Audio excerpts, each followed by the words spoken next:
for a really long time. I look younger. Okay, so today's, it doesn't make sense. Okay, so today I want to talk about something a little bit different from what you're expecting. I want to talk about how you do more than just build a company. And so we're now coming up on a very auspicious date for all of you, I'm sure. My approximate 20th anniversary of having graduated from grad school and moving to Silicon Valley and taking my first job. And I want to share some of these experiences, good and bad. My first job was at this company, Cisco, just down the street. And at that time, I was very precocious. I was like 21, and I was brought in to help run this team working on e-commerce products. And it was 1995. Now you know how old I am. It was 1990, for those of you good at math, for those of you not. It was 1995, and Cisco at that year sold $1 billion worth of stuff on the internet. And it was greater. We sold more product on the internet. We sold more stuff on the internet in 1995 than all the rest of the world put together. And the company was out there, the CEO of the company, John Chambers, was out there talking about this e-commerce stuff that we were doing. But it didn't make a ton of sense to me. I mean, the company sold routers and switches, but the CEO was talking about the importance of the market of e-commerce.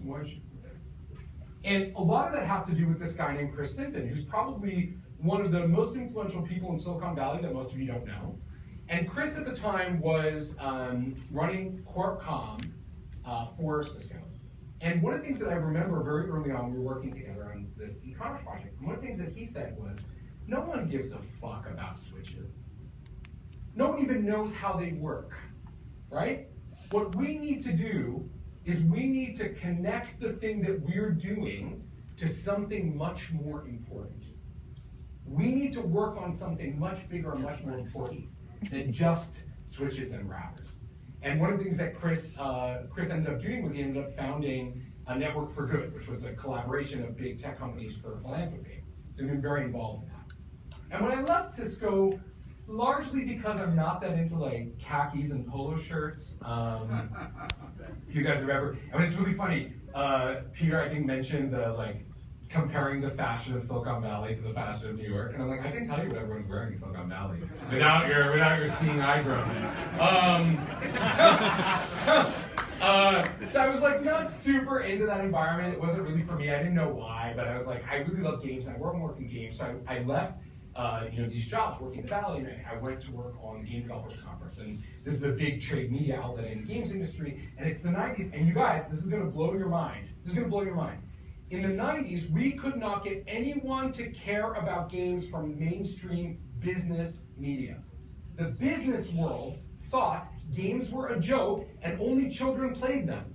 Does it blow your mind? Media would not cover the games industry. The Wall Street Journal was like, are you kidding me? This is a joke. And we went out and we said, hey, you know what? Maybe if we want to build an industry that matters here, we need to tell a different story. And so the story that we were telling was, the video game industry is bigger than the mainstream movie business. And that helped us kind of change the equation and change the way that people thought about it. And I left there, and I helped start and then eventually sell this company called Trimedia, which is how Adeo and I come to know each other.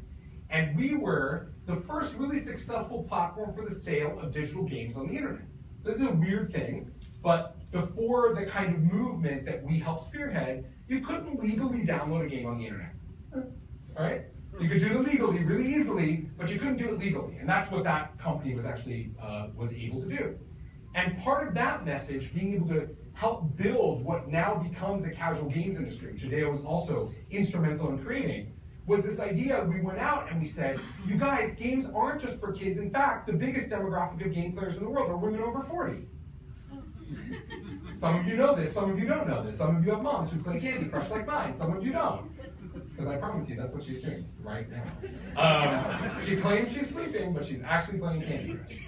And then, when we sold Trimedia in 2005, I had what could be described as kind of a crisis of conscience, and I started to think about what else can we do with games beyond just entertain, how else could they be used, and started kind of researching that, putting my arms around it, building some stuff, playing around, figuring it out, and eventually this gamification thing comes. And gamification doesn't become important until we realize that something has changed about the way that people engage with each other. We've all been in that situation. Maybe you don't use crisis to describe the problem the way that I use it, but it's kind of a crisis. You've been in this situation. You see this image, 4 people at a restaurant looking at their phones. You've done that. I know you've done it. You've done it, I've done it, I'm guilty of it, right? This has changed the way that people interact. This little technology, which is only like 8 years old. But lo and behold, in the last few years, we've done astonishing things with gamification. Astonishing things. We've trained nearly 250,000 people on what it is and how to use it. We've created $5 billion in enterprise value, for whatever that's worth. And here's the best thing, my favorite thing. You see these 3 lines up on the screen? This is Google Trends information about interest in gamification. And the blue line is the subject of gamification. And the orange and red lines are customer loyalty and behavioral economics.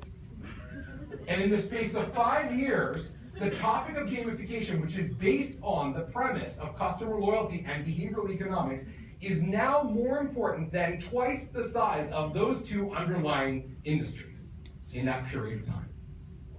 And the thing that I have learned over this past 20 years is that for some weird reason, I have been at the inception of and instrumental in the birthing of 4 different industries in my career. And when I went back and I started looking at the birth of these industries and the history of our economy, since the very beginning of our kind of capitalist economy, and in every generation, one company comes along, sometimes 2, but usually 1, that transcends just being a startup. It is the founder of an industry. It's not just a company, it's an industry. And I started to think, and I started to look and do some research and understand, is there a way that are there secrets that you can use to transcend just doing your startup, but to do something much, much, much bigger? And that's what I want to talk to you about today. So for those of you who don't know me, I'm Gabe Zichermann. You've heard this already probably. I've written 4 books on the subject of gamification. My latest is the Gamification by Design 2, which has just come out.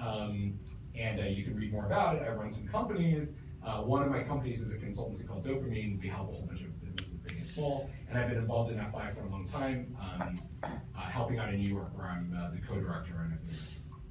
So when I say create an industry, when I say that term, typically people think of, broadly speaking, 2 different ways of accomplishing that. One is institutional, so government typically is how we think of this, or start an industry, government. And the other one is kind of more commercial, companies with a triple bottom line or double bottom line. Now we've entered an era where there's a whole bunch of businesses like the Founder Institute, which are these hybrid organizations whose goal it is to help foster an entire ecosystem through a combination of some kind of teaching and also advocacy, and also actually birthing companies into the world. I don't want to talk about this kind of company at all. Today I want to talk about a largely and focused for-profit startup, like the ones that you guys are working on, in the classic sense, that can create an industry around it and because of it. And what I found is that there's 4 different characteristics that help a founder transcend just doing an amazing startup. And they are timing, story, personality, and generosity. And I'm going to talk about those 4 today and give you some examples. So let's start with timing. Now, we all know this product just came out a little while ago. What some of you may or may not know is that when launched, at the launch of the Apple Watch, there were 3,000 applications that were capable of running on Apple Watch at that launch. And that watch was delayed to ensure that there was a sufficient number of these as well. Now, if you're a company as big as Apple and you have Apple's resources, you can take a product or service that nobody's really sure how it's going to be used and build an ecosystem around it by buying it, which is what they did. But if you don't have the ability to do that, and you don't have the resources to buy market timing, what you need to be able to do is read the market timing and time the launch of your product accordingly. A common misconception about startups is that they're most successful if they come out ahead of the market. But that's in fact entirely wrong. You categorically do not want to be a startup that nobody understands at all. Okay? Let me tell you my story. In 2006, I gave my first talk on gamification. And I got up, and Adeo probably wasn't in the audience, but he'll remember the event. And I got up and I was like, wouldn't it be awesome if we could use games to help the world and change the way people behave and get into product design, and that would be kind of awesome. And people in the room were just like, what the fuck are you talking about? They were completely like, I don't get this doesn't make any sense, I don't understand. What is this idea? Okay, so it took until 2009 and the advent of two big breakout products, Farmville by Zynga, which some of you might remember, and Foursquare, which some of you also might remember. And it wasn't until these two products came into the market and became successful that people finally understood what I was talking about, because they were like, oh, right. Games can get people to do shit that makes no sense. You're laughing at me. You're laughing at that. But that's actually what was going on. I was having the same conversations with the same business people. I was trying to impress upon the importance of gamification before these products, and then they were like, yes, I get it, I'm playing Farmville all the time, I don't know why. Now I want this magic in my product, okay? So it's very, very important for you to be able to see that timing and connect to it. But it's also important for you to be able to tell a story. Peter told some great stories that really helped illustrate the point today. But one of the things that I think is important is for you as a founder to understand how to break down storytelling into its core elements so that you can be exceptionally successful with it to create the bigger industry. And what you've got to be able to do is you've got to be able to relate to people as things are today. You've got to show them an optimistic vision of the future that they can get behind. And then you have to connect the dots between those two things. That is how you tell the story. If you're able to do that, where we are today, this is reality. I get you. Here's where we're at. This is the future. Here's what we'd love. We'd love to be able to fly in space. Wouldn't that be amazing? I can get us there because I've got the technology, I have the capability, I've got the people to do it. That is how you tell the story that allows you to be able to create this bigger thing. And being able to tell great stories, not just stories that frighten. There were moments in Peter's presentation when I was like, man, wow, I'm scared. But they're not just stories that frighten, right? But also stories that get people in the place they need to be gotten to, so they understand why what you're doing is so much more than just enriching your investors. Let me tell you, this is Griffin Sanders. He's 10 years old. He lives in the suburbs of Denver. And not that long ago, in fact last year, Griffin was out on a drive with his younger brother, 4 years old, and his great-grandmother, 78, behind the wheel. Saturday morning, they're out to buy some stuff, they're sporting goods, maybe an ice cream afterwards. They're driving on the freeway, outskirts of Denver, and Griffin's great-grandmother has a heart attack behind the wheel, and she slumps over the wheel. And the car starts to careen out of control. The car is sliding into oncoming traffic. The vehicle is completely out of control. And what does perfectly normal, totally normal, average, everyday Griffin Sanders do? He calmly grabs the wheels of the car, navigates it through oncoming traffic, and gently puts it down by the side of the road on the opposite side of the freeway. He fishes out the phone from his grandmother's purse, calls 911. They arrive. Just in case you were wondering, his grandmother survived the heart attack. But the first responders arrive on the scene. They look at the car and they're like, where's the adult? There's a missing adult. What happened here? And he goes, oh, he's like, I just thought it was a level in Mario Kart, so I just did what I would have done in the game. Okay. I often open my stories about gamification, my talks about it, with this story about Griffin Sanders. Do you see from before what I was talking about? The way the world is today, an aspirational thing that might happen in the future, and connecting the dots that happened in that story? Wouldn't it be amazing if all average 10-year-old children in America could be this smart and capable? Isn't it awesome that games might empower these kids to be able to do that?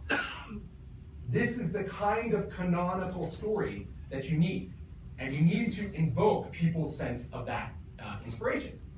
But it's also important that the problem that you're working on be significant enough. You have to do something that people can relate to, but also that people think is kind of important. So relatable and important, which is a difficult balance to strike. More importantly, if you're going to tackle that, Uber, of course, is the company in the slide here. If you're going to tackle that problem of significance and importance that connects to the real world as it is now, and connects to people's important sense of what's meaningful, what needs to happen, your product also has to work to solve that problem. So if you state one problem, you cannot build a solution for problem B if everybody thinks you're going to solve for problem A. Do you guys ever watch Top Chef, the show? Some of you watch it, okay. Thank you for putting your hands up. Thank you, you guys are amazing, very interactive. Okay, so in Top Chef, one of the most canonical things that happens in that show, and people always get kicked off when this happens. If you go out with a dish that you describe as a chocolate pudding, but it's actually a pretzel, no matter how good the pretzel is, people will be disappointed, right? Okay, this is classic human behavioral psychology 101. But if you state a problem and you get people's buy-in that this problem is important and you're going to solve it, you have to actually fucking solve the problem. Or else you're setting up a terrible, terrible conflict where you've got people really worked up and excited, yes, I'm with you, we're going to solve this problem. And then they're like, oh, you're doing something else. You've got to resolve the central tension with your company.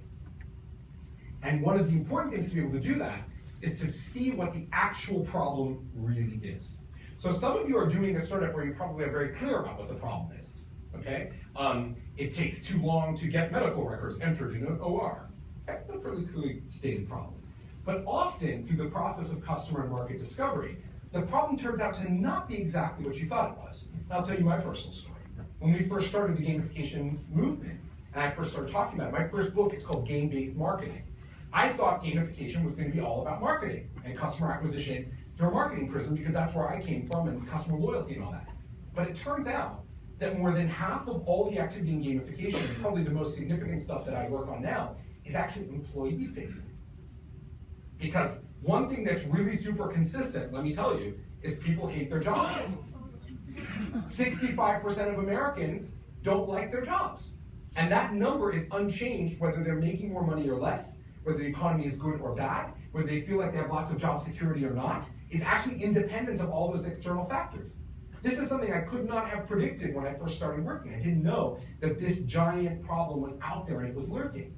But once it became obvious to me, and by the way, it became obvious because people started saying, hey, could we use these ideas for that? Right? And we start seeing this pattern and seeing this pattern. Once you understand what the real problem is, you understand that the problem, solving the problem is everything. But it's also important to have a sense of mission and to create an opportunity for others to be successful around it. I often think about Kickstarter in this context, right? Or even FI for that matter. Kickstarter helps resolve the tension for all of its users as well as the company itself. When people are successful on Kickstarter, Kickstarter is successful, right?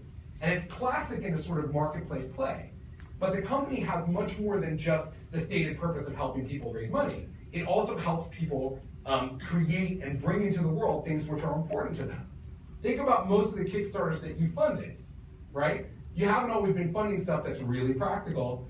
Like my friend was just showing off to me the other day, a Kickstarter for a product that you can hook up a doorbell to your phone so that your phone rings when somebody pushes the doorbell.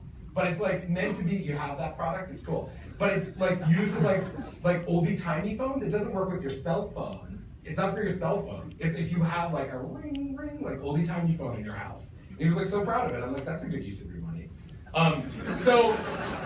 But it's resolving the like emotional tension of people, and the company's doing more than just helping raise money.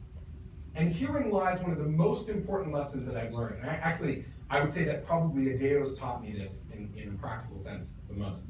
One of the most important lessons that I've seen is that most people think that while they're in the hard startup phase, that it's important to hold everything close to them. That this is a life or death battle for oxygen. That everything has got to be like there's as little resources as possible, you gotta grab them all. And in fact, the evidence suggests over and over again that it is generosity that actually makes you successful as a startup founder. It is creating opportunities for other people to be successful that facilitates an ecosystem of people around you that lift you up. The more generous you are with your time, with your intellect, even if you don't have money, right? With your energy, with your emotional support, the more generosity you create, the more it gives back to you. And the more you can help build that industry around you. And I put Gabe Newell up here. I could have put you up here. Yeah. But I put Gabe Newell up here for those of you who are PC gamers, to understand the success of a man whose product and service has a purpose, it makes money for him. But also by creating an opportunity to birth an indie games market that's actually real. Because until this guy decided to make it possible for indie games to really be funded on Steam and be sold, we had like a kind of bullshit indie game market. It's the generosity of people that enables this kind of success. And I've learned this in a personal sense. This woman is Stella Grisant. Amazing, upbeat, awesome lady. She lives here, you should know her. Positive psychology expert. And early on, I met her in the context of gamification, and she's like, I think positive psychology is really important for gamification, and we should be connected. And I was like, yes. And we created all these opportunities together for Stella to get in front of people and tell her story and share her amazing energy with the world. Her energy is amazing. Amazing. And like share her energy with them. I was just like infected by it. I was like, I want everybody to meet Stella and feel Stella's energy. And she just like her career has taken off like an amazing rocket. And she sent me a little note the other day, along with some awesome chocolate, which by the way is a great way to buy me, butter me up and get what you want out of me. She sent me some amazing chocolate the other day with a little note. And she was like, I'm standing in front of this room of people giving this lecture, and it would not have been possible for me to do this without you. And here's what they said about the importance of positive psychology. And she included like feedback from other people. And I'm just like, oh my God, this is the most amazing feeling. This is amazing. We create an opportunity for her to be successful. And you, even if you don't think you're in a position to be able to do that for other people, you totally are. Your generosity, even a few minutes of your time and energy, with your co-founders in FI, but also with other people, that can make a huge difference in the success of your business and your ability to create an industry. But also, more lessons from Adeo, it's important to have a personality. Now, this is funny, right? I think there are two different kinds of basic CEO personalities when you think about the CEO personality. One type is a product-oriented CEO. I put Elon up here for a reason because I think he's kind of product-oriented. He's a nerd, he's an engineer, he's a product-oriented guy. They tell the story of their company through the brilliance of their product or service. And there's another kind of CEO, right? Tim Ferriss in this case. There's another kind of CEO who's more content-oriented, who has more stories to tell, right, than products and services to deliver and engineer. And the thing I would ask all of you to think about is which kind of CEO are you? Are you better at the content or are you better at the product? Canonically in the Valley, we tend to think that the best CEOs are product CEOs, right? Really granular about the product, we get that. But I actually think there's a lot of evidence to suggest that you can create a lot of success if you're also a content CEO. And I have one more prism for this that I often talk about with the founders. I think there's three kinds of founders that I've seen working at FI. The founder, the company founder who has this thing like burning in their brain, they can't get rid of it, pisses them off every day, and the product or service has to solve this problem, right? The second type is the founder who sees an opportunity, is kind of an opportunist, is like, hey, there's a big market opportunity over here. I want to go solve it. And the third kind of founder is completely unemployable doing anything other than running their own company. I fall into that category now after having done this for so long. But none of these three are really better or worse. Just like being a product founder or a content founder is not better or worse. You just need to know your strength. You need to understand where you're at. And I'll tell you, it's important that you have a personality and that personality is expressed as the CEO of a startup. I'll tell you, when probably the hardest thing for me, when I got into the gamification business and we started this business, I really, really, really like to be liked. And everybody likes to be liked, right? But I really like to be liked. And that sounds dirtier than it is, but no, I mean really, I like people to like me. And the stuff that I have done, a lot of stuff that I've done has attracted a lot of criticism. And people have been really savage in a way that they had never been before. Because now I was like talking about this stuff and I was putting myself out there. And there's all that stuff about, yeah, it's great that people are, it's great that people like criticize you because the worst thing is that they don't talk about you. That's a common thing, right? But to be honest with you, that was really hard for me. It was really, really hard for me. I'm not sure that I can still really read the criticisms of the stuff that I do and keep my blood pressure down. But the thing that I've learned is this. It doesn't matter at all. It does not matter for your success whether or not people like you. It makes literally no difference. You just have to be who you are. You have to be you, and you have to turn that up to 11. Seriously, whatever that is. Dude, you are like the classic example of that, probably 12 or 13, right? Can I tell a funny story? I tell the story every time, but it's my favorite story. First day of FI in New York, dude, you might remember, raises his hand, Dale walks in, room full of people, it's literally the first thing he does, he's like, hey dude, what's the name of your company again? Because they met in office hours, and the guy puts up his hand and he's like, it's Widwy. And Dale's like, what was that again? And he's like, it's Widwy. And he's like, that is the dumbest fucking name I've ever heard.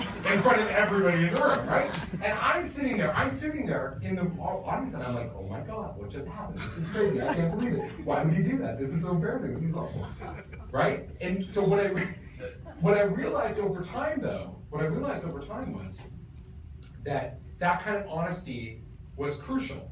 Not just for the people in the room, because you all know this if you're at FI, how important that honest feedback loop is. It's critical for you, so important. It's actually also important for us and for the people on the other side. It's, you've got to be and you've got to do your personality, whatever it is, turned up to 11 or 12 so people can hear you and feel you. And it doesn't matter whether they like you or not. It really makes no difference. That is really hard. That's been really hard for me. I'm not sure I'm totally there, but I'm here to help.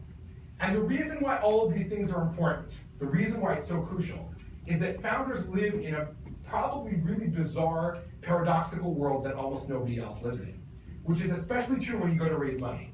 Because your investors want you to do something that is simultaneously crazy and out there and wild and will change the entire world, and also totally achievable. Right? It's true. They want you to thread this absolutely insane needle that no other type of person is expected to do in their professional career, right? Nobody says to an actor, you need to be simultaneously incredibly serious and capable, and also totally invisible, right? This paradox is unique to you. But in order to solve this paradox, there's only one way you can solve this paradox, which is you've got to be able to attract the biggest possible ecosystem around you to help you get there. You need as many people to support you on this journey as you possibly can. It cannot be just done by you. And frankly, by the way, if you look at the stories of these people, it cannot actually just be done by you and your co-founder either. It actually requires a village in a way to help you get over that chasm and solve that paradox and keep everybody afloat. Like Peter's story about, getting the prize out before he actually had the money. You got to be able to do a little bit of that all along the way. And what enables you to do that is the support of people in the ecosystem. And so, one thing that I'm pretty sure of is this. The list of entrepreneurs that have created industries, that have gone beyond just building a company, but actually founded an industry around them, is something that continues to grow. And I think, and I know, that in this room right now, at least one of you, maybe more, and I hope it's more, are going to be that founder that transcends it, that does more than just build a fantastic company that returns your money to shareholders and makes you rich and makes you happy and does the thing. But that you're driven by the desire to go beyond that and to build something bigger, to create an industry around you. And I think that by learning the lessons that you're certainly learning here in FI and seeing the examples of others who built these industries, you're going to be able to do that. And I'm really excited to see what you create. Thank you.